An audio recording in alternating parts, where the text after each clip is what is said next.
isa sa utos ng Panginoon, bawal pumatay. Ano? Isa 'yun.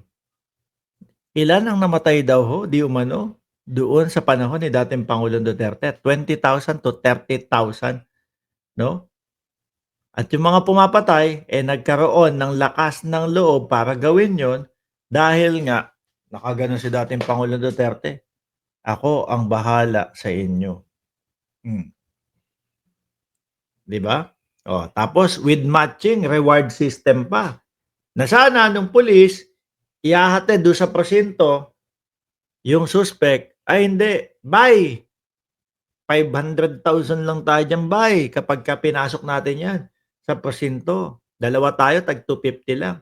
'Pag 'yan binigyan mo ng barel at pinutukan ko 'yan, sasabihin natin ng laban, naku, may tag 1,000,000 tayo kasi 2,000,000 base po kay Bongo yung makukuhang reward kapagka sinabing nanlaban."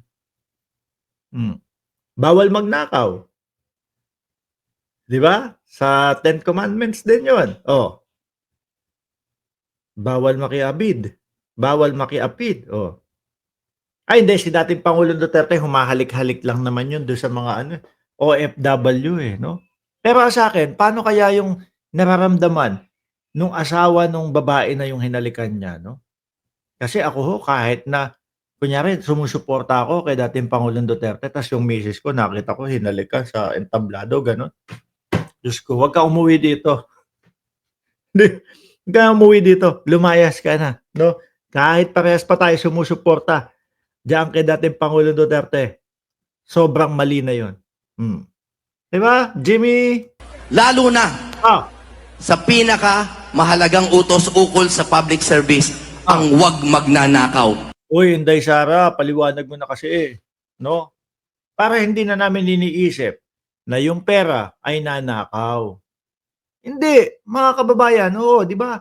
'Yun lang naman po ang hinihintay natin kay Vice Presidente, yung pagpapaliwanag, 'no? Kaso hindi nagpapaliwanag, eh. Laging ang sasabi lang, pinupulitika lang po kami niyan. Merong um, mga resibo na ipinakita po ang Congress, galing po mismo sa Department of Education, galing po sa, um, Office of the Vice President, mga kababayan, na isinubmit po nila sa COA, na napunta po o ibinigay doon sa Congress. Oh, hindi maipaliwanag lahat 'yun, 'di ho ba? Oh, para hindi na namin maisip na yung mga pera nanakaw, ipaliwanag ninyo. Magsalita kayo patungkol diyan. Hindi yung ang isasagot niyo lang sa'min lagi ay pinopulitika. Madadamay talaga kayo diyan. Hindi yung madadamay sila na, um, tungkol dun sa issue ng confidential funds, pero dahil nga po link sila, 'no, sa mga Duterte, mapag-iisipan din sila na itong mga kumakandidato na ito, eh, style mga Duterte lang din 'to. Kapag mga may gustong ipasagot sa kanila, iiwasan at hindi sasagutin. 'Di ho ba? Tuloy, Jimmy.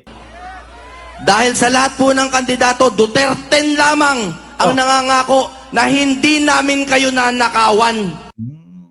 kada eleksyon naririnig namin 'yan sa mga ano, sa mga kumakandidato. Ikaw naman, Jimmy, parang ano, parang bago naman yung ano mo, bago naman yung sinasabi mo. Ay, Diyos ko, mga kababayan. Paulit-ulit lang din po, 'no? Wala tayong narinig na plataporma. Hindi lang sila magnanakaw, yun yung sinasabi nila. Pero hangga't po nakadikit yung kanilang mga pangalan, 'no, sa mga Duterte, hindi malayong isipin ng sambayan ng Pilipino na same lang po ang gagawin nitong mga 'to. Oo, napalakpakan. Oh, anyway, mga bossing, eto, 'di ba merong Kuya Will, 'no? Yung Kuya Will ho, mga kababayan, si Kuya Will kasi ano, anong tawag dun? Si Kuya Will walang plataporma de gobyerno, 'no? Tignan niyo ho ito, mga bossing. Santambak ang plataporma ni Arjo Atayde Warriors team. at talaga pong nangyari ho ito, mga kababayan, sa Quezon City. Arjo Atayde. Oh. Napanood nyo na ba yung pelikula niya? Yung The Bagman? Ako, tinapos ko ho yun. Madaming episode yun sa Netflix, mga kababayan. Doon ko siya unang nakita. At eto din ho, mga boss chief amo sir, kapag kayong may mga Christmas party sa Quezon City, yung caterer niya sa amin kumukuha ng mga chairs and table sa business ho namin. No? Tuloy. I've always believed that in developing our youth, we should follow the timeless principle. Ayan. Ano nakalagay dito? Program and Services District, no? Program and Services. CHED. Educational, 4,598. 1,410 scholarship grant, no? 2,817,000 total in cash allowance. Oh. Sound mind, sound body. The District Warriors team. Ano pa to? District Warriors Basketball. Kasi district to no? Bring together the best athletes from the district. Competes in local and international. The program aim to open door. At, kumbaga, yung mga pagsali-sali ho sa mga ganyang mga patimpalak, palaro, mga bossing, siyempre, yung mga kabataan nahuhumaling. Kesa mapunta sila sa mga ipinagbabawal na gamot, diyan na lang po sila. Diyan mapopokus ho, mga kababayan. Di ba? Hindi man sila yung maglalaro, pero kasama silang mga nag-cheer. Imbis na mapokus sa ipinagbabawal na gamot, yung kanilang utak o yung kanilang atensyon, dito na lang po.